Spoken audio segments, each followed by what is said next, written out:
You're watching Chillmonger. If I sound cranky, it's because I recorded this whole entire video. I went halfway and I realized my microphone wasn't recording. Tom Brevoort is the X-Men editor. Let me just scroll up to where I was. The reason I did that is I hit Control F and I was looking for all the time they mentioned the word women, because that's got nothing to do with Callie's question. I'll restart. Thank you for your patience, everybody, because I'm about to be madder at Tom Brevoort than I want to be. Credit to him for going to these lengths. On his Substack, he answers questions. They're all over the place. Callie's got one. Sam M, Manic Quint, like CG has a question. And that's probably Comicsgate if you didn't realize it. Fuck Comicsgate, by the way. I have to say that. If I didn't say that, you would have discredited every word I was going to say in this entire video. Callie says, looking at new X Office, I see a lot of white. Obviously, this isn't anything new to comics, but it is something I was hoping a book like the X-Men could start to move on from. What is the topic of Callie? White. Let's not pretend otherwise. Was there any thought when creating your lineups, especially for the books that haven't had their creative teams announced, like X Factor or Storm, about how you would include more diversity in a corner of the 616 that really does deserve to be written and drawn by more diverse people? I mean, look at how much better Miles Comics got when actual POC, which means people of color, which is a word that none of you should ever use. What are white people called? They're people of what? They don't have one.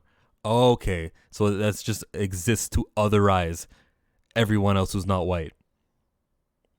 Don't use self-ostracizing language, people. Miles Comics got when actual POC Puerto Ricans were writing for him, and how excellent Ms. Marvel books have always been under the writing of G. Willow Wilson and recently Iman Vellani. G. Willow Wilson's white, Callie. She's a Caucasian woman who grew up Caucasian. I don't think she changed religion. If that's what you're signaling, it makes her different. I don't think that's what it is. I'm not saying that white people can't write good X books. The last 60 years of comic history prove that. But I do hope to see more diversity in the lineups for the other 6 books, considering it's always been a problem how dominated by white men the comics industry has historically been. Because this person, Callie, wrote white men, keyword men, this offered an out to Tom Brevoort. He will take this question as if it's asking about women and men. But we all know that this is a question about, how many times did he say the word white? Control F, white. It's a white question. Because we got to battle white supremacy. We got to say that it can't just be the default that these top characters in everything, in freaking Toyota car commercials, vacuums commercials, cereal boxes, it just happens that we're dominated with that likeness, overrepresented per the population that exists, not globally, but just even locally, nationally. Or I'm in Canada, some people are in America. It's a very underrepresented and unnormal, uncommon for skin with melanin. So this melanin is the thing that here.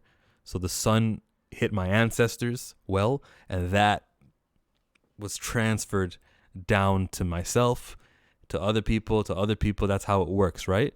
And people use that historically to lesser value on other people. It's a weird thing, this colorism stuff. It's important to have characters who are not just, oh, they're black, Apocalypse is black. It's important to have that skin, which comes in shades like this and even darker. I'm lighter on this side, I'm darker on that side. It's important for those characters to be featured prominently. And when we look at the posters of the X-Men coming up, and we look at long-term what they did with Sync, which I have a whole video on it. It'll be the last video, when 20 seconds is left in the YouTube video, and I'm going to promote that. I talked about that. We need melanin, and it needs to be important. And let's hear what my boy says. It's a little bit difficult to work out whether you're speaking about diversity amongst the characters in the books, Callie, or the talent involved with them. He's right. You were everywhere with the question. So I'm going to assume the latter. Latter being the talent involved with them. All right, let's hear your answer about the talent, Tom. You're the guy who hires the talent. In this, you're going to be asked about how you choose your writers and how editors are selected. You get into that, right? Salute to you. Let's hear your answer. Here's the thing. As I sometimes tell my staff at Marvel, while everybody wants to do good and be on the right side of history, be on the right side of right now. You're in America, 1965 Voting Rights Act happened. You are born with full rights no matter what you look like. Everything is set. Be on the right side of right now. We don't need to look back historically only. We can look back next week and say that the decision to not have Sync featured in the top premier flagship X-Men title is a step down. Using temper instead allows you to say, see, we got black characters, but knowing what temper status has been for the last 15 years, that's AO, that character with fire and ice, knowing how that character's been treated, 3 years of a push with this temper character isn't going to undo and offset those years. When the next writer comes in, AO is going to be in the same exact position she's going to be seen in because of the status that she is. Someone's going to tell themselves, well, we already have an ice power guy. We already got someone with fire. We got a lot of those. What's the point of this character? I'll just use someone else who's black just so I'm not racist. And I'm going to say, why in the fuck did we drop the ball on Sync, who was being heavily featured with what Hickman did with him, and then Jerry Duggan put him in the flagship X-Men title? I'm not talking about if they're an X-Corp or an X-Factor or an X this or X that. I'm talking about the X-Men title was featuring a black character who survived past even the election issues. He was not up for election or his job was not on the line. This guy stayed, and you were doing something. And after 3 years, I was like, okay, that's 3 straight years. And then you go dropping the ball with him. I don't care if he's in X-Force. I don't care if he's in NYX with X23. He wasn't in the flagship. It's not enough to have characters, the black ones. It's not enough just for them to be there. That's not how representation works. If they're not in a meaningful, impactful position, Storm is the only one who is. And I would love for her to get solidified as maybe a top 3. We can argue Professor X, Wolverine, Cyclops. It's up for debate who's the top 3. I'd like Storm to be elevated. But for everyone else, Doug, Tom, let me talk to you. Just select one. Decide who's your black character, who is going to be of meaning, who you will not give up on so long as you're the editor, and you will write a note to the next editor. Listen, I've been working really hard on this character. Please, for the sake of representation, we need to be gung-ho on this character for the long term so that we can finally have black X-Men characters. So that when Pepe Larraz is drawing issue number 800, celebrating 800 issues, it won't look like this. It's a long-term game. It's a long-term battle, uphill battle. And the people in charge don't seem to get it. Like right here, you're talking about women in your answer. The beneficiaries of affirmative action, white women. I want to sit down Tom and talk to him, and I don't know. I'm gonna tag him in this video. We'll see what he does. I mean, I don't expect him to like it, but I hope he watches it. All right, which is to say, you can't check off every possible box under every possible circumstance. Now, and that's true. Now, for me, in casting these 3 X-Men books, he's pretending like there's 3 X-Men books. No, there's X-Men, adjectiveless X-Men. There's Uncanny X-Men. And then there's this thing that you're doing. Let's put Emma on it and Kitty Pryde. And then, you fill out the roster. You're doing 2 main X-Men books with readerships. The Exceptional X-Men book has no history, has no built-in fan base, and it's an experiment. Across these 3 books and 6 creators, we have 3 women for an even male-female ratio. Look at pat himself on the back, which I think is relatively unprecedented. Amongst our 3 writers, it's like 2/3 women and 1/3 PLC. Also, 1/3 Canadian, but nobody really cares about that. I do like the joke. But if you pretend the 3rd X book is going to be another, that'll go 50 issues and lie to yourself, sure, yeah. But if we're living in the real world, Jed McKay, your Avengers writer, Gail Simone, who's been writing for years and has at least a fan base, they're the key X-Men books. There's never been a time when there's been 3 main X-Men books, have there? Somebody in the comments can let me know. We know what the X-Men book is, the one that you're starting off with, Jed McKay.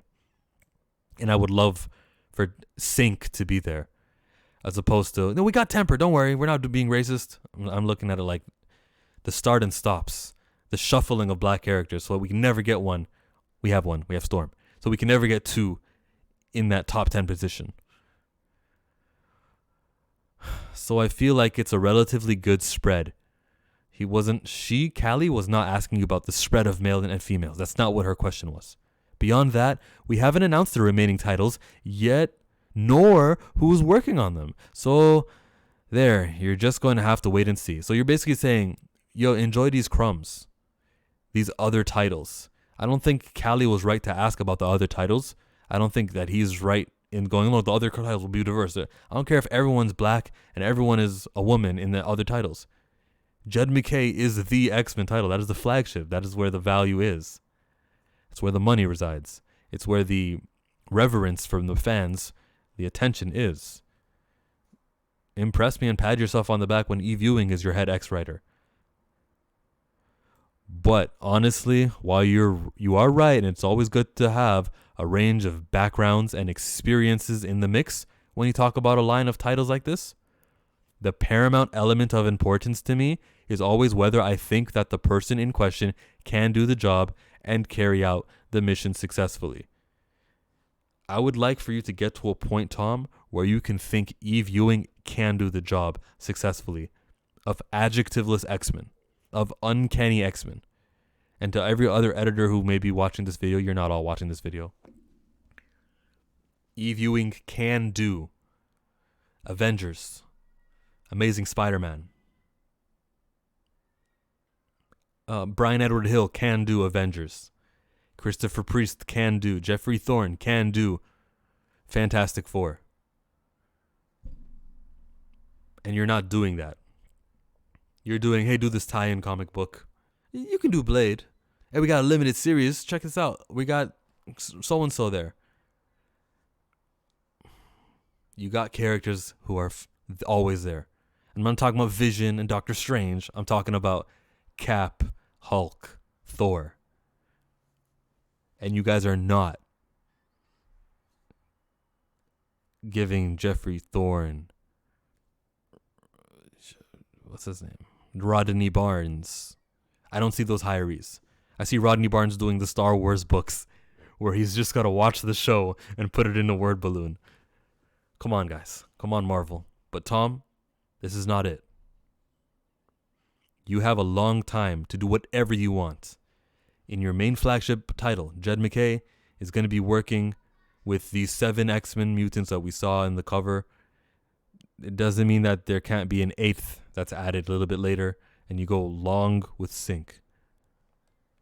And you signal to the white audience that this guy's just as meaningful as Nightcrawler, Colossus, Ileana. Every now and again they show up. Well, this guy is just like that. He's a mainstay. It doesn't have to be Sync. I'm just choosing him because that's who you guys have been hot on for 3 years, and it's terrible to notice and observe a seemingly disinterest or stop or ceasing of the push for that character. He may be the star of the next event, I don't know. He may be the star of X-Force, I don't know that, but I don't think that X-Force, and I know the writers you're going to put on these 9 titles are not always going to be top tier. It's hard to talk about. It's hard to say with certainty that you guys have... No, I can say it, but it's hard to say with certainty, 100% certainty, that this is what's happening to the character of Sync, because it hasn't happened yet. But I know it's coming. Tom, step it up. Here are some Sync videos. Right there. I would recommend watch the one on top, and then the one from the live stream down below happened a few days ago. So there they are. If you like that, if you like X-Men from the Ashes coverage, subscribe to me.